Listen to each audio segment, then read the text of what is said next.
तो गाइज कैसे हो आप सब। स्वागत है आप सबका हमारे YouTube channel altered education classes में। आ गया हूँ मैं फिर से चाइल्ड डेवलपमेंट को लेकर। पिछली वीडियो में मैंने बाल्यावस्था में भाषाई विकास किस प्रकार से होता है वो बताया था। आज मैं किशोरा अवस्था में भाषाई विकास किस प्रकार से होगा उस पर चर्चा करेंगे। दोस्तों एक बात मैं आप लोगों को और बता दूं कि मैं एक टॉपिक पर्यावरण का और एक टॉपिक बाल विकास का लेके चल रहा हूँ। दोनों सब्जेक्ट को मैं पढ़ा रहा हूँ। तो आप लोग नहीं देखे हैं तो हमारे डिस्क्रिप्शन में लिंक दिया हुआ है, वहाँ से जाके सारे वीडियो को देख सकते हैं। दोनों सब्जेक्ट के और सारे वीडियो भी डले हुए हमारे साथियों के द्वारा, वो भी देख सकते हैं। तो आइए शुरू करते हैं।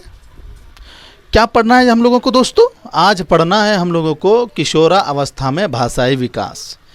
दोस्तों मैं जब अवस्था पढ़ा रहा हूँ तो मैं स्टेज बाय स्टेज हर अवस्था में हर विकास को लेके जा रहा हूँ, आपको पता होना चाहिए। तो आज हम लोग पढ़ेंगे किशोरा अवस्था में भाषाई विकास। ठीक है दोस्तों, तैयार हैं आप लोग? चलिए आइए शुरू करें। मैं स्टेज बाय स्टेज हर अवस्था में हर विकास को लेके जा रहा हूँ, आपको पता होना चाहिए। तो आज हम लोग पढ़ेंगे किशोरा अवस्था में भाषाई विकास। ठीक है दोस्तों, तैयार हैं आप लोग? चलिए आइए शुरू करते हैं। तो दोस्तों किशोरा अवस्था में मैंने क्या बताया था कि किशोर लड़कियों और लड़कों में परिवर्तन होने लगते हैं, ज़्यादा लड़कियों में परिवर्तन होने लगते हैं। तो जब ये परिवर्तन होंगे इमोशंस में तो वो भाषा को प्रभावित करते हैं। क्या करते हैं? जब संवेग में परिवर्तन होगा, संवेग में परिवर्तन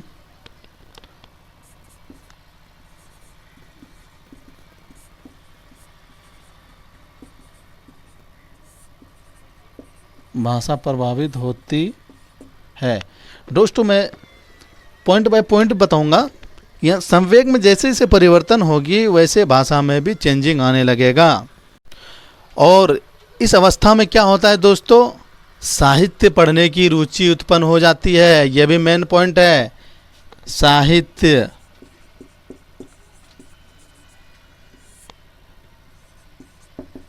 साहित्य पढ़ने में रुचि। तो दोस्तों वो जैसे जैसे कविता और कहानी और साहित्य को पढ़ने लगता है, तो मैंने कहा था, पहले बताया था आप लोगों को, किशोरा अवस्था में बच्चा किशोर जो है वो कल्पना करने लगता है। कल्पना शक्ति की विचरण होने लगती है उसके माइंड में। तो वो कल्पना करते करते जैसे वो कोई कहानी पढ़ रहा है या कोई चित्र के माध्यम से या कोई कविता पढ़ रहा है, तो वही कविता के रूप में वो चित्र को प्रदर्शित करने लगता है। उसी में से वो भाषा को दिखाने लगता है। इससे क्या होता है? उसका भाषाई विकास होने लगता है। और वो क्या करता है? यही कहानी दोस्तों क्या है यहाँ पे? कहानी, चित्रकार, साहित्य आदि से वो अपनी भावनाओं को अभिव्यक्त। क्या पॉइंट लिखा दोस्तों मैंने यहाँ पे मैंने लिखा कि कहानी, चित्रकार पढ़ने के बाद वो इसी के द्वारा अपने भावना क्या हुआ, मैंने बताया था आपको पिछले में, याद होना चाहिए। इमोशंस है भावना, तो उसको दूसरे के सामने वो क्या करता है? प्रकट करने लगता है। किस स्टेज में? किशोरावस्था में, एडोलेस्केंस में। इसका क्या होता है? स्टेज 12 से 18 वर्ष, आप लोगों को पता होना चाहिए। दोस्तों एक इम्पोर्टेंट बात इसमें और आएगी कि किशोरावस्था में प्रेम की भावना भी जागृत होती है, इमोशंस में मैंने बताया था। तो यहाँ पे जब वो प्रेम की भाषा को लिखता है, बताता है, तो उसके इमोशंस के द्वारा, उसके भावना के द्वारा वो वाक्य, वो शब्द सौंदर्यीकरण हो जाते हैं, मतलब खूबसूरत। सौंदर्य मतलब होता है खूबसूरत होकर दिखने लगते हैं। और जो भी वो लिखता है प्रेम के साथ, वो क्या होता है, वो शब्द और वो वाक्य सार्थक होते हैं। मतलब सार्थक, जिसके कोई अर्थ निकले। तो क्या होता है, कहने का मतलब ये सेंटेंस आप देखेंगे कि प्रेम पत्र की भाषा में भावुकता, मतलब वो प्रेम पत्र की भाषा को जब लिखता है तो उसके अंदर भावुकता होते हैं। मैंने बताया था कि भावुकता का उसके अंदर संवेग आने लगता है। तो वो भाषा को सौंदर्यीकरण बना देता है, खूबसूरत बना देता है, और एक एक शब्द उसके स्थान पर सार्थक होते हैं। जो जो शब्द का वो इस्तेमाल करता है, उपयोग करता है, वो शब्द के माने होते हैं और लोगों को समझ में आता है कि वो क्या कहना चाह रहा है, क्या लिखना चाह रहा है। तो ये किशोरावस्था में था। आइए दोस्तों अगला पॉइंट देखेंगे यहाँ पे कि जब किशोरावस्था की बात कर रहे हैं तो उसके पास इस स्टेज में शब्दकोश, वोकैबुलरी की संख्या विस्तृत हो जाती है। विस्तृत मतलब अधिक हो जाती है, फैलाव ज़्यादा हो जाती है। वो इस हिसाब से जब उसके पास शब्दकोश की संख्या विस्तृत हो जाती है तो वो उसका चुनाव करके अच्छे से भाषा का प्रयोग करना सीख लेता है और सीख जाता है। भाषा तो पशु भी बोलते हैं, पशु भी बोल सकते हैं, जानवर जितने भी हैं बोल सकते हैं, लेकिन वो क्या बोल सकते हैं, क्या नहीं बोल सकते हैं। वो कामेच्छा या अंगन के द्वारा, वो क्रिंदन के द्वारा भाषा को प्रकट करते हैं, भूख लगने पर या भय लगने पर। पशु की बात मैं कर रहा हूँ। तो किशोर तो एक सामाजिक प्राणी है। किशोरावस्था में जब किशोर की बात करेंगे तो वो एक सामाजिक प्राणी है।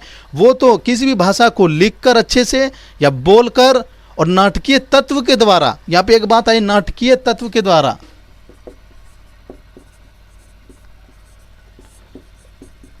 नाट्य तत्व के द्वारा भाषा का विकास कर लेता है। मतलब इस स्टेज में वो अपने आप को दूसरे के सामने एक अच्छे से प्रस्तुत कर कर भाषा को विकास कर लेता है। कौन? किशोर। तो दोस्तों ये किशोर के बारे में थी। अब फिर से अगले पॉइंट को देखते हैं हम लोग।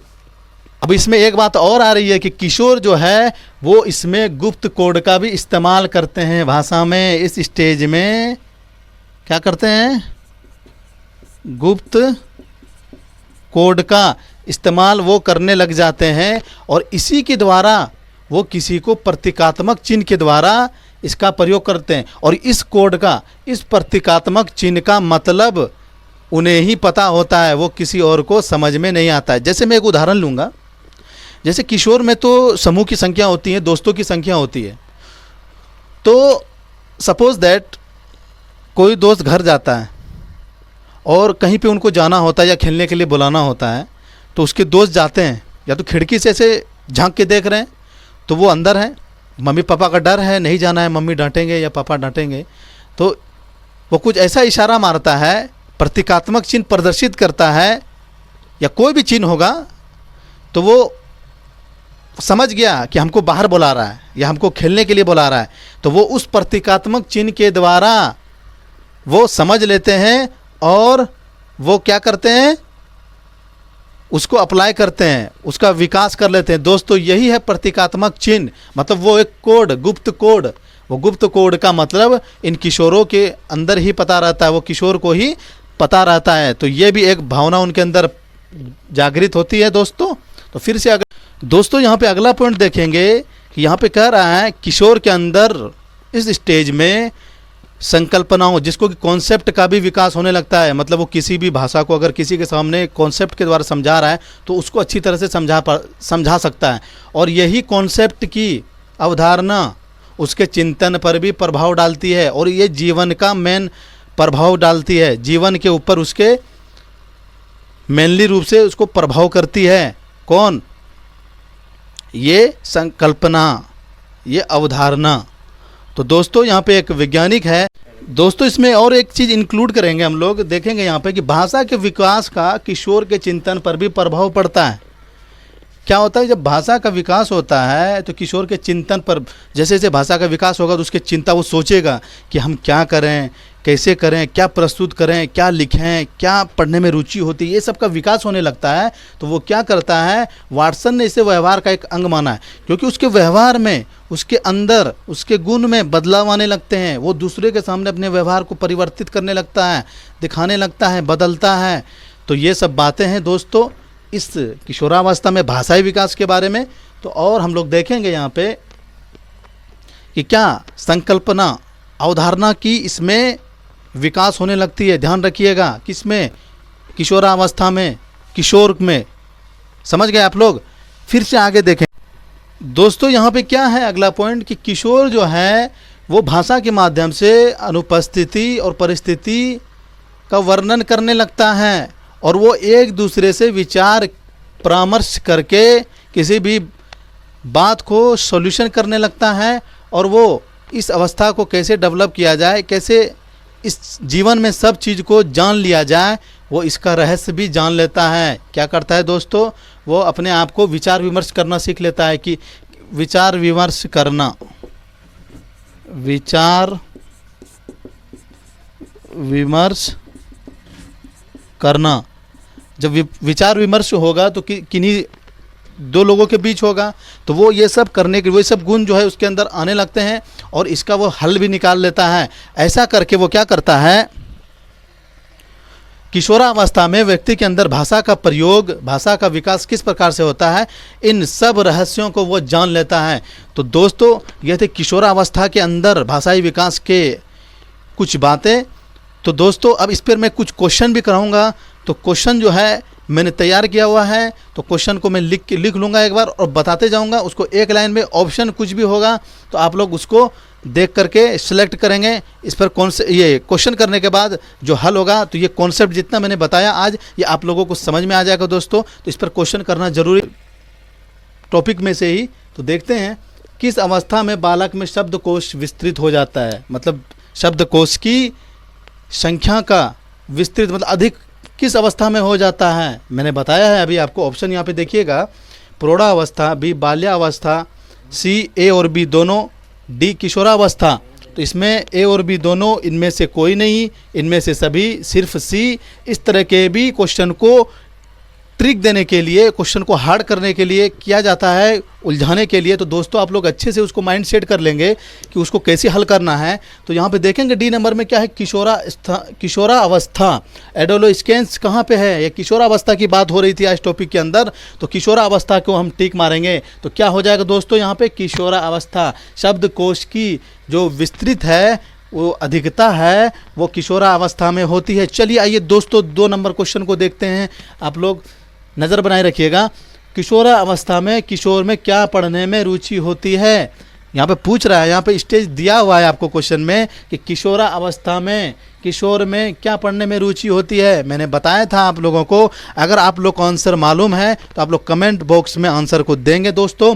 यहाँ पे देखेंगे ए नंबर ऑप्शन है कहानी, बी नंबर में है साहित्य, सी नंबर में इतिहास, डी नंबर में इनमें से सभी। तो ये आपको देखिए यहाँ पे उलझाने के लिए, आपको सस्पिशन में रखने के लिए डी नंबर ऑप्शन इनमें से सभी दे दिया है, लेकिन इसका एक ही आंसर है दोस्तों, साहित्य। किशोरावस्था में बालक, किशोर जो है क्या पढ़ने में रुचि रखता है, साहित्य पढ़ने में रुचि रखता है दोस्तों। आपका 2 ऑप्शन क्लियर हो गया। अब तीसरे नंबर की तरफ चलते हैं। देखेंगे वहाँ पे क्वेश्चन क्या है, वह कौन सी अवस्था है। क्वेश्चन को धीरे से पढ़िएगा, आराम से पढ़िएगा, नॉर्मल होके, घबराना नहीं है। जब आप परीक्षा दे रहे होंगे तो आपको आराम से पढ़ना है, क्वेश्चन को अच्छे तरीके से पढ़ना है।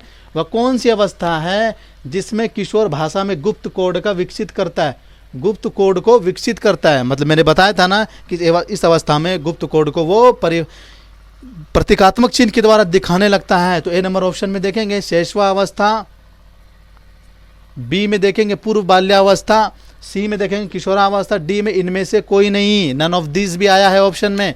लेकिन यहाँ पे क्या होगा दोस्तों, किस स्टेज में ऐसा होता है, वो कोड को प्रतीकात्मक चिन्ह के द्वारा किस स्टेज में दिखाता है, मैंने बताया था। आप लोग भी आंसर देंगे कमेंट बॉक्स में, जल्दी से आंसर दीजिए कमेंट बॉक्स में।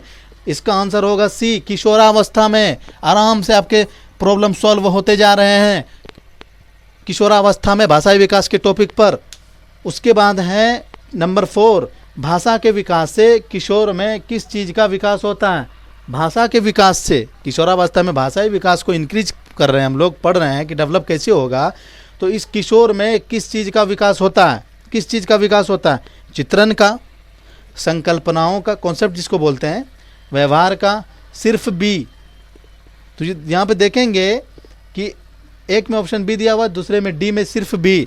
तो ओनली क्या होगा? बी, कॉन्सेप्ट का। लास्ट में मैंने पॉइंट बताया हुआ था आपको कि उसमें जो है भाषाई किशोरावस्था में किशोर में क्या होता है? संकल्पनाओं की अवधारणा आ जाती है, कॉन्सेप्ट बढ़ जाती है। उसको किसी के सामने भी किसी चीज़ को वो कॉन्सेप्ट करने में, संकल्पना कर देने में आसानी होती है। तो ये 4 क्वेश्चन थे, 2 क्वेश्चन तो क्या है? 5वां नंबर क्वेश्चन है, भाषा के विकास का किशोर के चिंतन पर भी प्रभाव पड़ता है। इसे किस मनोवैज्ञानिक ने व्यवहार का एक अंग माना है? मैंने बताया था आज आपको टॉपिक के अंदर। आप लोग सेलेक्ट करेंगे और आंसर आपको पता होगा तो कमेंट बॉक्स में जवाब भी देंगे। A number Vygotsky, B number Hurlock, C number Watson, D number Thorndike. तो क्या होगा आंसर इसका दोस्तों? इसका आंसर होगा नंबर 3 वाटसन। क्या होगा? वाटसन। अब नंबर 6 क्वेश्चन देखते हैं। एक व्यक्ति के जीवन में, क्वेश्चन को अच्छे से देखिएगा, भाषा का प्रयोग किस प्रकार किया जाए, कैसे किया जाए आदि रहस्यों को किस अवस्था में पूरी तरह जान लेता है? नंबर ए ऑप्शन है भ्रूणावस्था, नंबर बी है वृद्धावस्था, नंबर सी है किशोरावस्था, नंबर डी है इनमें से सभी। तो इसको सेलेक्ट करिए, चुनिए आप कौन सा आंसर होगा। आप लोग भी कमेंट बॉक्स में जवाब दीजिएगा ज़रूर। इसका ऑप्शन नंबर सी होगा किशोरावस्था। मैंने किशोरावस्था में भाषाई विकास जो बताया आपको, उसके अंदर मैंने जितने भी क्वेश्चंस बनने वाले थे, और भी अगर बनने वाले होंगे तो आप बनाएंगे। बाकी मैंने जितना बनना था मैंने बनाया और आपको बताया। तो देखेंगे यहाँ पे 6 क्वेश्चंस मैंने कराए आपको। इसमें डॉट नहीं रहेगा आपको कहीं पे, डॉट आपका क्लियर हो गया। अगर हमारी वीडियो आपको पसंद आई हो तो हमारे वीडियो को लाइक करें, शेयर करें और सब्सक्राइब कर लें। जो लोग नए हैं वो सब्सक्राइब कर लें, और लिंक डिस्क्रिप्शन में दिया हुआ है, वहाँ से जाके सारी वीडियो को देख सकते हैं, और व्हाट्सएप लिंक भी दिया हुआ है, वहाँ से जुड़ सकते हैं। और फिर से मिलते हैं हम न्यू टॉपिक के साथ। तब तक के लिए शुक्रिया।